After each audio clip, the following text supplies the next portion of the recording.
자, 변상욱의 기자 수첩 변상욱 대기자 나와 계십니다. 어서 오십시오. 예. 안녕하십니까. 잘 쉬셨습니까? 예, 잘 쉬었습니다. 예, 청취자분들께도 명절 연휴 잘 쉬셨는가 인사를 전해드리는데 저는 뭐 설 연휴 때 그동안 바빠서 못했던 일들을 좀 했습니다. 그중에 하나가 하셨어요? 이제 계속 영화만 보기. 이런 영화 보셨군요. 예, 독립예술 영화들 못 본 게 많아가지고 몇 편을 챙겨봤습니다.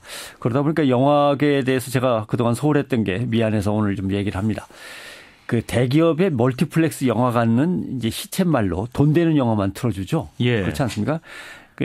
이런 영화관을 늘 찾아가서 영화를 본다면 둘 중에 하나만, 두 가지를 보는 겁니다. 할리우드 영화만 보게 되든가 할리우드 영화를 흉내낸 국산 영화만 보게 되든가 둘 중에 하나죠. 외국인들이 가끔 그런 질문을 해요. 왜 니들 나라 영화관에는 미국 영화하고 한국 영화만 트냐. 이런 얘기요.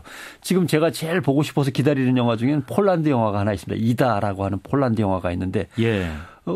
또 이런 영화는 이제 그런데 안 트는 거죠.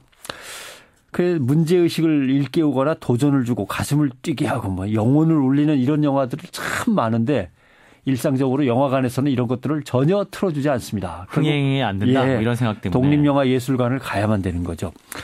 그런데 영화진흥위원회가 나서서 독립예술영화들을 뭔가 지원해 보겠다고 이제 정책들을 내놨는데 예. 아무리 아무리 생각해도 독립예술영화들을 위축시키는 쪽으로 가고 있다. 이런 문제 때문에 지금 논란이 계속되고 있는 거죠.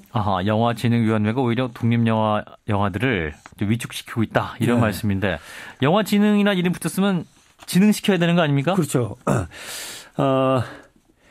영화진흥위원회가 하겠다는 건 뭐냐면 독립예술영화 전용관을 지원하는 사업이 있었고 다양성 영화들이 그러니까 다양성을 강조한 독립영화들이 극장에 내 걸리도록 지원하는 사업이 있었습니다. 예.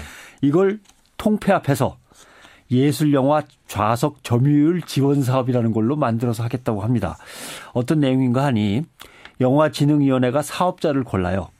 그래서 26편의 영화를 갖다 골라오라고 시킵니다. 예. 그럼 이 사업자는 독립예술영화 중에서 26편을 골라요. 그러면 이 영화들을 전국 예술영화관과 멀티플렉스 영화관 30개 스크린에서 의무적으로 하루나 이틀씩 상영하도록 합니다. 예.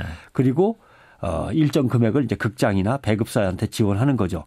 이 모든 절차는 이제 위탁업자가 담당을 하는 거죠. 예. 그러니까 내용을 보면 이제 좌석 점유율의 15%에 해당하는 금액을 그렇죠. 15% 맞습니다. 극장과 배급사에 지원한다는 것인데 이게 이제 좌석 점유율 지원 사업이라고 하는 거죠. 예, 예.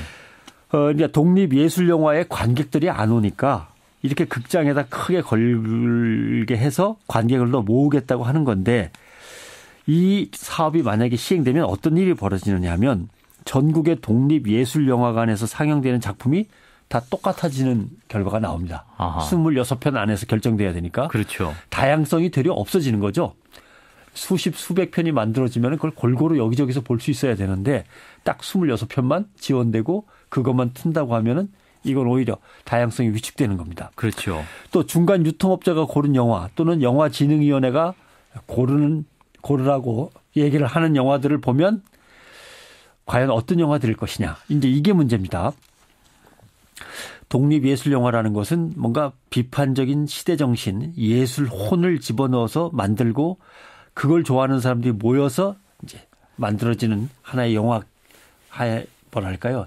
이게 영화의 변방이지만 영화계인데 하나의 그렇죠. 영화 시장인데 영화 생태계가 있죠. 예, 네. 자유와 공개성을 이제 막으려고 하는 거죠. 예, 예. 영화진흥위원회 뒤에 누가 있느냐? 당연히 문화부와 정부가 있습니다. 왜냐하면 위원을 임명하는 걸 권리를 여기서 쥐고 있으니까. 그러니까 이렇게 되면 작품의 선정과 배급 규모까지 영화진흥위원회라는 기관이 컨트롤하고 독립예술영화계를 종속시키는데 그 뒤에는 정부가 있게 되는 거죠. 예, 복잡한 계산입니다만. 한마디로 이제 독립예술영화계를 종속시키게 된다 이런 지적인데 예. 그래서 정부가 있는 이득이 뭐예요? 글쎄요. 정부가 선정한 작품이 아니라면 개봉과 상영 기회가 이제 박탈될 가능성이 커지는 건데 예술영화관이라는 게 그렇거든요.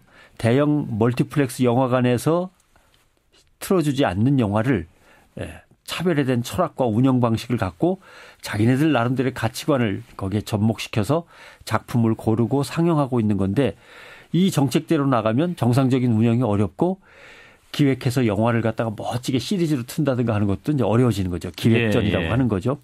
결국 이야기는 하나입니다. 정부 지원을 받는데도 불구하고 영화가 기분 나쁘게 정부를 비판한다거나 정치 권력을 비판한다거나 이게 기분 나쁘다는 거죠. 그렇게 못하도록 제도화하겠다는 겁니다. 대표적인 작품이 뭐였냐면 세월호 참사를 다뤘던 다이빙벨이라고 하는 작품입니다. 예. 지난해 다이빙벨을 상영한 부산국제영화제에 대해서 직접적으로 압력을 넣었던 거 아닙니까? 압력이 있었죠. 예. 친박 출신의 부산시장께서 직접적으로 압력을 넣었죠. 공적 지원이라는 게 정부의 돈을 받아 하니까 정부 말을 듣고 정부 비위에 맞춰서 만들라는 게 아닙니다. 그거는 공적 지원이 아니죠. 예. 그런 식으로 하면 KBS, MBC도 정부의 지원을 받는 공영방송이니까 정부 말 잘 듣고 정부 비위를 맞추라. 이런 얘기가 되는 겁니다. 이건 독립예술영화에다 이런 잣대를 들이대면 안 되는 거죠. 예. 그런데 영화진흥위원회가 이렇게 또 컨트롤하려고 한다. 이런 노력을 하는 걸 보면 그만큼 또 이렇게 그런 영화들, 그러니까 정부 심기를 불편하게 했던 영화들이 많았다는 거 아니에요? 정부가 갑질을 해서 이제 내버리게 된 영화들을 한번 살펴보면 뭐가 있냐면 제주 강정마을 있지 않습니까? 해군 기지로 논란이 있었던 제주 강정마을 여행을 담은 영화 미라클 여행기가 있었고 삼성 반도체에서 일하다가 백혈병에 걸려서 생을 마감한 돌아가신 노동자들의 실화를 소재로 한 또 하나 약속 맞습니다. 예. 그다음에 다큐멘터리 천안함 프로젝트도 있었고요. 용산 참사를 다룬 영화 소수의견. 이거 완성된 지 1년이 넘었습니다만 아직도 영화관에 걸릴지 안 걸릴지 기약을 할 수가 없는 이런 영화들. 상영될 기회조차 얻지 못하고 있다.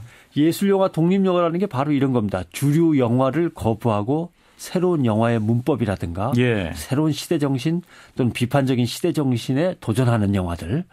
이런 영화들을 결국은 돈이 좀 적더라도 고루고루 지원해 줘야 되는데 몇 개만 골라가지고 왕창 지원해 주겠다라는 명목으로 정부 비위에 맞추려고 하는 거죠. 그러니까 이런 영화들은 사실 선택적 지원이 아니라 보편적 지원이 돼야 한다. 그렇습니다. 맞습니다. 많이 있지 않습니까?